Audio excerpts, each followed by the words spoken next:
asalaamaaleykum dal leen ak jàmm déclaration de politique générale bu premier ministre yi moo soxal ëttu yéenekaay bu groupe Sud Communication du Sud Quotidien mu ñuy fàttali ne nag boobule déclaration mi nga sukkandiku ci article 55 bu ndeyu charte réew mi li koy ñëw gën a dëgëral nag mooy pàcc bu mujj bu article 98 bu fukki fan ak juróom ci weeru mai ci atum 2002 ci règlement intérieur bu assemblée nationale déclaration de politique générale boobu nga xam ne nag dañ ko teg ci ndoddu bépp premier ministre mu war a amal loolu le ci kanamu député yi waaye nag Sud Quotidien mi ñuy xamal ne li ko dalee atum 2000 ba suñu joon yàlla tey ci fukki premier ministre yi nga xam ne jot nañ koo am ci réew mi juróom benn yi rek ñoo amal bile déclaration de politique générale ci yàpp ba maanaam ñetti weer ginnaaw gi nga xam ne ci lañ leen fal article 98 bu règlement intérieur bu assemblée nationale boobu nga xam ne nag coppite yi nga xam ne moom la ñu amaloon ci poste premier ministre bu atum 2019 dakaay yóbbaale ci premier ministre yooyu nag Sud Quotidien di ci lim soxna Aminata Touré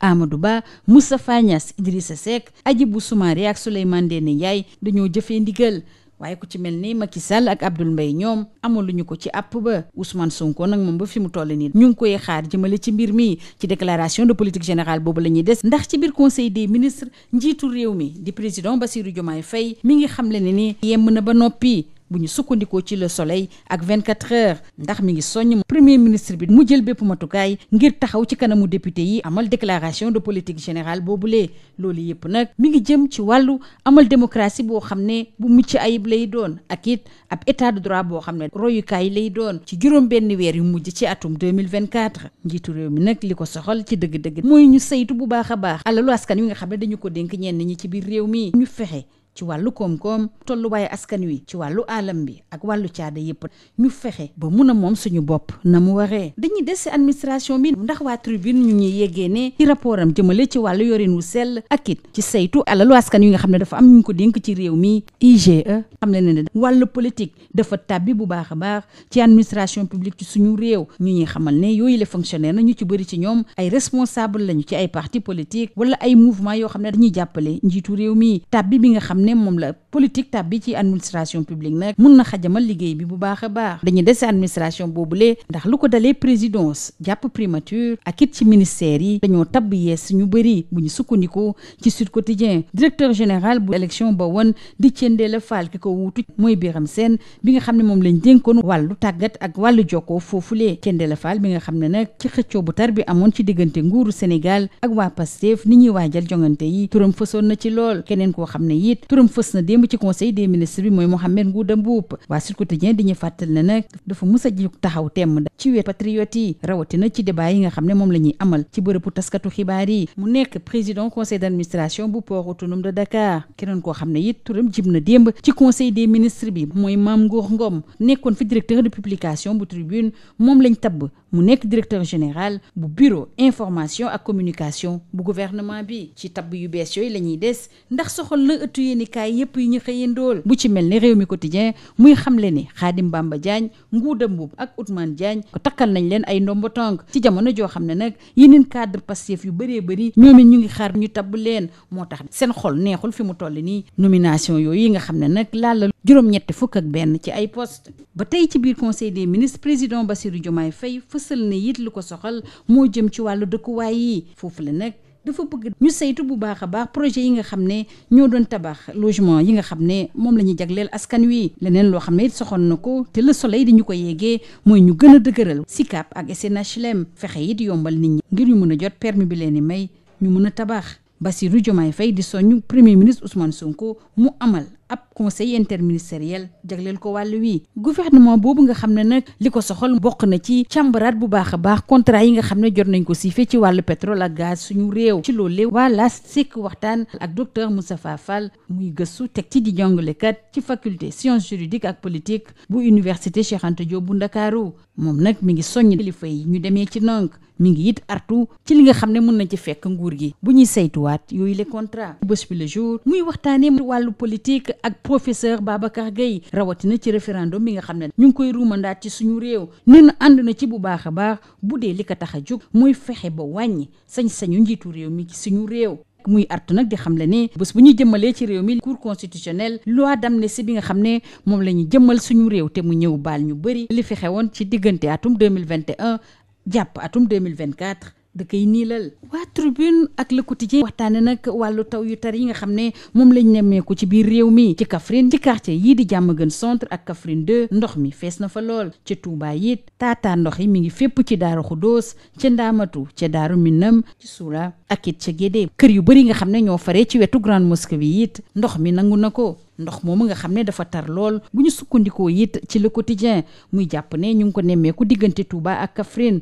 ñaari xale dañoo lab ca Kolda askan yi yeewu ci Ndakaaru it nelawutuñu ba yendoor. waa Bës Bi Le Jour di nga xamal ne nag gaynde yu Sénégal ñàkk nañu seen place bi nga xam ne moom lañ amoon ci FIFA loolu nag mi ngi am démb ci alxamis bi ginnaaw gi ñu ñàkkee seen fukkeel ak juróom-ñaareelu place ci weeru juin bi ñu weesu ñu ngi ci fukkeel ak juróom-ñeenteelu place bi. ñu waxtaan nag wàllu lom bi nga xam ne soxal na suñu naataangoo yi ñu xëyandool bu ci mel ne Tribune Sport ñuy waxtaan ñoo ñëpp diggante Balla Gaye 2 ak Tapha Tine bi nar a am ci dibéer li leen nag day tax ba ñu natt bu baax a baax xarañteefu Bira Sène ak waa CNG ak lu mën a am Balla Gaye 2 di dénk wàllaas ni moom dellu si bu am solo la fas yéene amal ci biir lamb ji lii moo gënoon a fës ci ëttu yéenekaay yi ñu xëyandool ñu yendoog jàmm. Bonjour. Prévu par l'article 55 de la Constitution et encadré par le dernier alinéa de l'article 98 de la loi du 15 mai 2002 portant règlement intérieur de l'Assemblée nationale, la déclaration de politique générale que chaque Premier ministre est appelé à faire devant la représentation nationale ne s'est toujours pas déroulée dans les délais. Selon Sud Quotidien, le quotidien du groupe Sud Communication, de 2000 à nos jours, seuls 6 chefs de gouvernement sur les 10 ont tenu leur DPG dans les délai des 3 mois prévus par les dispositions de cet article 98 du règlement intérieur de l'Assemblée nationale qui a été emporté par la réforme sur la suppression du poste de Premier ministre en 2019. Aminata Touré, Amadou Ba, Moustapha Niasse, Idrissa Seck, Hadjibou Soumaré et Souleymane Ndéné Ndiaye sont les bons élèves, d'après Sud Quotidien, qui renseigne que Macky Sall et Abdoul Mbaye Feu Boun Abdallah Dionne sont des aspirants de Mame Madior Boye alors que Ousmane Sonko est en observation.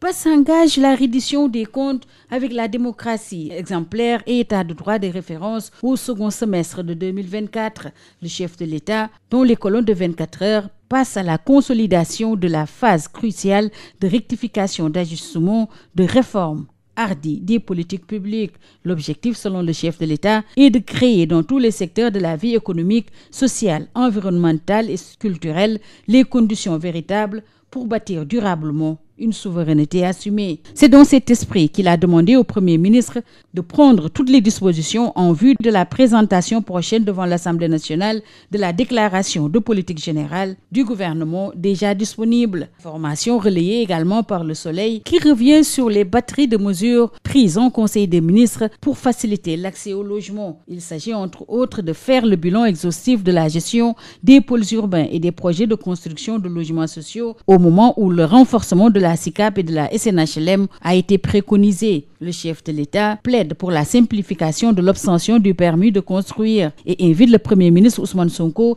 à tenir un conseil interministériel sur le logement. Le chef de l'État prône la réalisation du cadastre universel et le respect des règles d'urbanisme, d'architecture et de contrôle des constructions. De la présidence à la primature en passant par les départements ministériels, des nominations ont été actées. Le directeur général des élections, Thiendella Fall, qui s'était fait un nom lors du bras de fer préélectoral Pastef État du Sénégal, passe le relais à Biram Sène, magistrat et précédemment directeur de la formation et de la communication à la direction générale des élections. Très actif dans la défense des patriotes lors des débats médiatiques, Mohamed Ngoudombou, enseignant-chercheur, est nommé pour sa part président du conseil d'administration du port autonome de Dakar. La presse privée n'est pas laissée en reste puisque d'après Sud Quotidien, Mame Goor Ngom, ancien directeur de publication de Tribune, est nommé directeur général du bureau de l'information et de la communication du gouvernement. Retard dans les nominations, le sujet intéresse Rewmi Quotidien avec les cadres de Pastef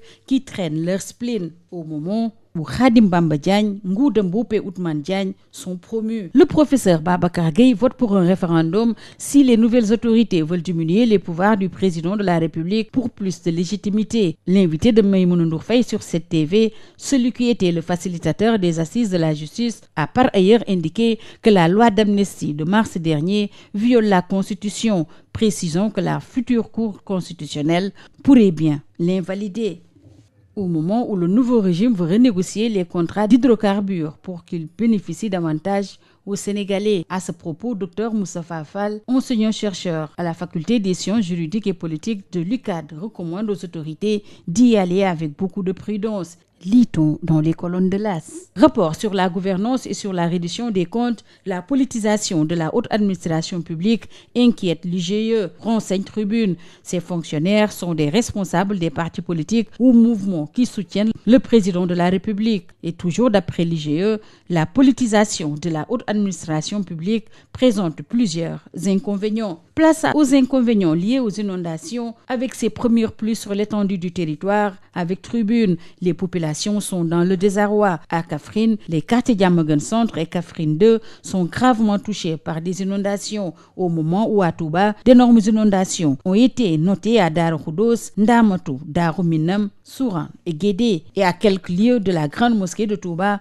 l'eau a fini de gagner plusieurs maisons. L'orage, rapporte le quotidien de Touba à Kaffrine, plusieurs quartiers sont dans les eaux au moment où 2 enfants meurent noyés à Kolda, alors que les Dakarois vivent sous la hantise des inondations. En sport, les Lions du Sénégal ont perdu une place au classement FIFA mis à jour ce jeudi 18 juillet par l'instance dirigeante du football mondial. Après avoir déjà cédé leur 17e position historique en juin, les Sénégalais se retrouvent désormais à la 19e place, dont le dernier classement mondial. Selon Bosby Le Jour et la presse parue ce jour, notamment Tribune Sport, s'intéresse au combat entre Balla Gaye 2 et Tapha Tine de dimanche. Ce sera le test grandeur nature pour Bira Sène et le CNG. Je vais marquer mon retour, martèle Balla Gaye 2 lors de son open press dans les colonnes de l'As. C'est tout. À vos journaux et très bonne lecture.